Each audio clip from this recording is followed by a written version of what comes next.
On Thursday, ICE detained American citizens, a military veteran, and one of my colleagues and her son, who is 8 years old. Now, my colleague and her son are Black American citizens.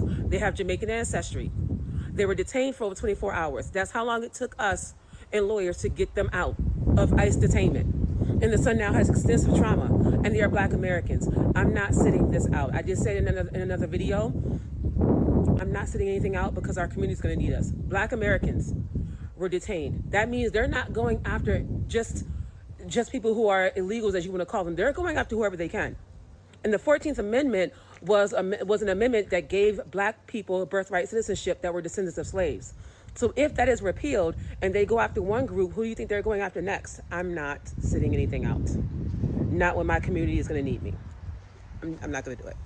By the time the sun sets tomorrow evening, the invasion of our borders will have come to a halt, and all the illegal border trespassers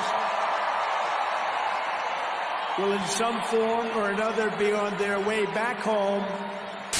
And want to become an American, and yet they're out there waving the flag, protesting this and that on it. If you are legal, what the f*** do you have to worry about? Unless you do some dumb and you worry about getting deported, okay? People like me came here illegally through the process.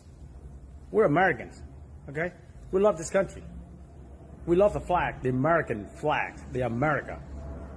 The red, white, and blue, okay? We don't care about our flag because we left that behind, okay?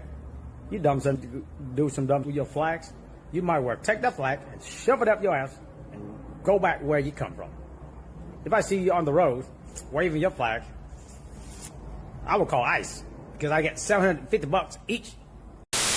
The Mexican government has announced a historic change. Now on, U.S. citizens will need a visa to enter Mexico. It is being reported that Claudia Sheinbaum, in a powerful move, will now require anybody coming from America to Mexico to get a visa. This is completely unprecedented. This is true power. This isn't just policy. This is a leader standing firm, showing the world that Mexico is no longer bending to external pressure. It's a statement, a declaration that the days of one-sided border policy are over. For decades, Mexico has been expected to accommodate, but now Sheinbaum is demanding respect, protecting her nation, and proving that leadership knows no gender, only strength.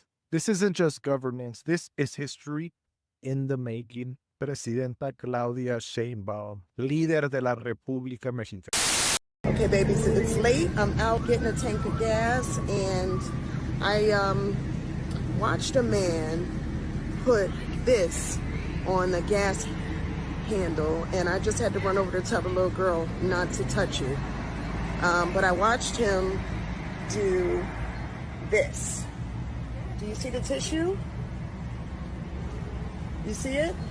So, if you ever find yourself at a gas station and a tissue is on the handle, or you come back to your car and you see a tissue under the handle of your vehicle, do not touch it at all, because this is what traffickers are doing. They're putting a toxin on the tissue, and then they're putting it in a place where you have to touch, and then they're waiting for you to pass out. Okay, and so this little girl pulled up getting ready to fill up her tank, and the guy is literally sitting in the car right there.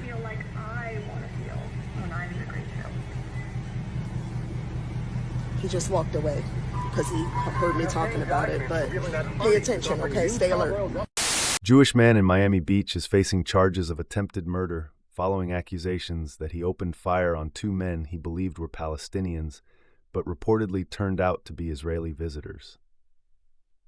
According to arrest documents, at 9:30 p.m. on Saturday, surveillance video appeared to show Mordecai Braffman, 27, getting out of his truck and opening fire with a semi-automatic handgun at a vehicle as it passed. Braffman allegedly fired 17 times, striking one victim in the left shoulder and grazing the other's left forearm.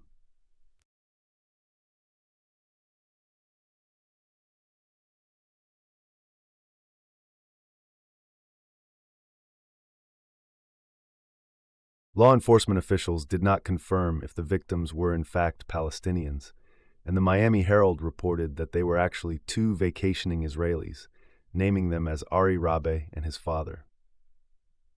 Facebook posts after the shooting show Rabe at Miami's Jackson Memorial Hospital and his Hyundai with several bullet holes and markings. The outlet reported that as of Monday afternoon, Braffman, the alleged shooter, was being held at the Miami-Dade Correctional Center on 2 counts of attempted second-degree murder. Further complicating the incident, one of the injured men reportedly posted "bleep to the Arabs" in a message on social media after the shooting. "My father and I went through a murder attempt against anti-Semitic background," he wrote. The Council on American Islamic Relations Florida chapter has called for federal hate crime charges in the shooting. It is deeply ironic and telling that both the alleged pro-Israel perpetrator and the pro-Israel victim in the Miami Beach shooting reportedly hold racist, anti-Palestinian views, said CARE's National Executive Director Nihat Awad on X. This just the latest example of the hate targeting the Palestinian American community in this country and Palestinians in their homeland. Policymakers in our nation should stop fomenting the anti-Palestinian hate that led to the genocide in Gaza and to hate crimes in America. So let's just take a look at this, shall we? So I made sure to get quite a few titles of the story. And I want y'all to just understand and notice something that happens throughout pretty much 99.9% of them. One says, Florida man charged with attempted murder. The next one, man got out of car and shot 2. Next one, man arrested for shooting 2 men. Another one, Israeli man speaks out after Miami Beach shooting by suspect who mistook him for Palestinian. Another one, man accused. After that, man charged. Another one, 27-year-old. After that, man charged. So then we go above and it says, why were 2 people aimed at in Miami Beach? The suspect said, the one to the far right, United States man who aimed at Israeli visitors. And then last but not least, the one in the middle, and this is technically one of the only, if not less than 2 to 3 that have this title. A Jewish man mistakes 2 Israeli tourists for Palestinians and opens fire on them in Miami. I also want to note that he fired 17 times. He fired 17 times at his father and son because he mistook them. He could not properly identify them, right? And I want to make this very clear. At no point in time was the man that you were able to see in any type of danger. His life wasn't in any type of danger. There was no need for him to, quote unquote, pull out a weapon and defend himself.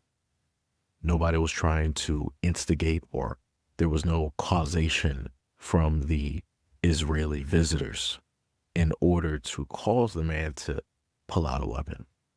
This is what he wanted to do because he specifically himself had an initial thought process, but like, oh, I know who these people are. Let me make a quick fix, right? And then the craziest thing about the whole situation is that both of these parties are part of the exact same coin.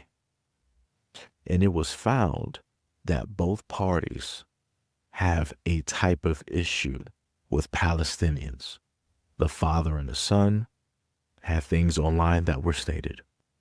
The man that you see pictured, of course, his actions speak directly for themselves.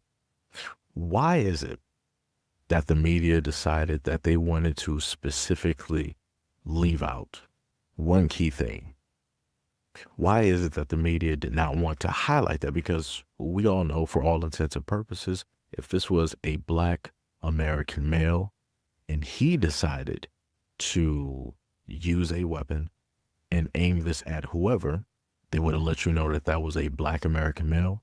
They would have let you know that he speaks or believes in some type of rhetoric. They would specifically let you know what side of the political aisle that he identifies with.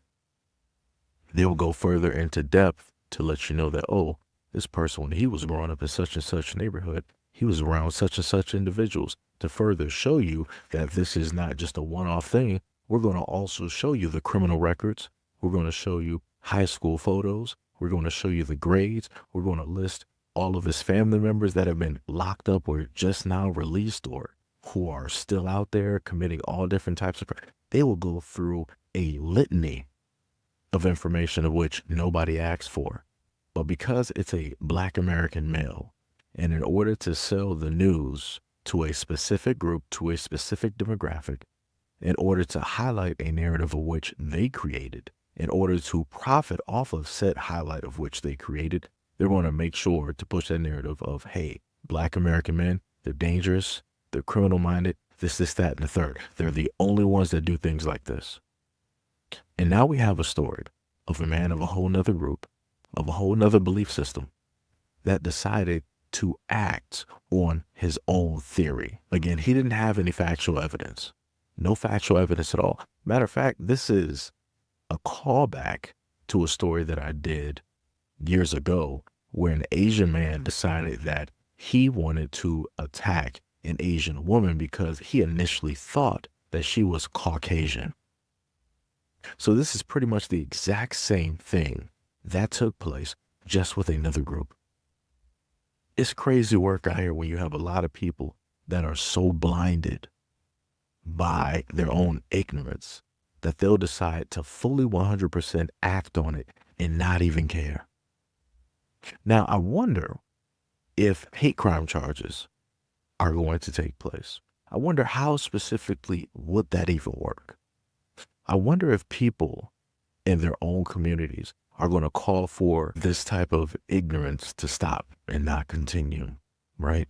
Because again, this type of ignorance can lead to masses of people being, not existing at this moment in time. I actually looked this information up, and it stated that Israel is a diverse country with many religions, including Judaism, Islam, Christianity, Druze, and Samaritanism, and others. As of 2022, 73.6% of Israel's population identifies as Jewish, 18.1% identifies as Muslim, and 1.9% identify as Christian. So pretty much you can flip a coin to figure out where everybody is religiously, right? So on one end, you can say that there should be speak on anti-Semitism, right? Because both parties more than likely have lineage in Israel, right? If we're going by the main percentage of the people, which is the highest, 73.6% of the population identifies as Jewish, right? But on the other hand, let's say that the father and the son may have been Muslim. Then would we consider it a hate crime? And how would we specifically go about that? How would one actually be prosecuted if a prosecution would even take place or happen? I pretty much feel at this moment in time, because of the climate and the way that everything is around the world, that this is going to be a slap on the wrist. They're going to say that, oh, this person was inebriated. They were high on something. It was just a clear-cut misunderstanding. This person loves everybody and has no hate in it.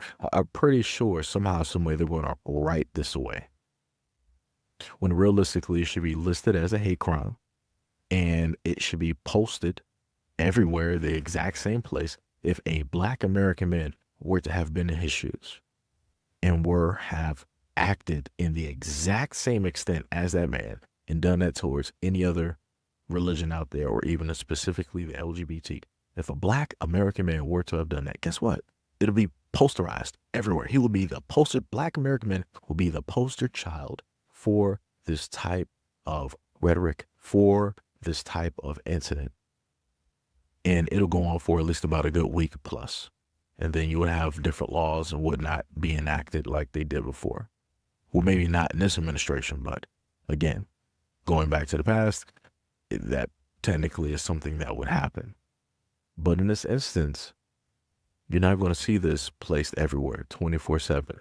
72 hours. You're not going to see this for a full-on week and a half plus, or maybe even during the month. You're not going to see it take place to happen, nor are you going to see the same reactions that you would normally get if, quote unquote, a Black American man, again, did this exact same thing.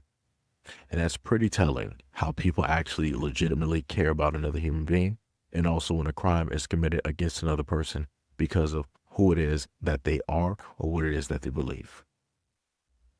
But anyways, let me know what you guys think about this video and everything that I stated in the comment description below. And as always, peace, love, and stay tuned for the next video.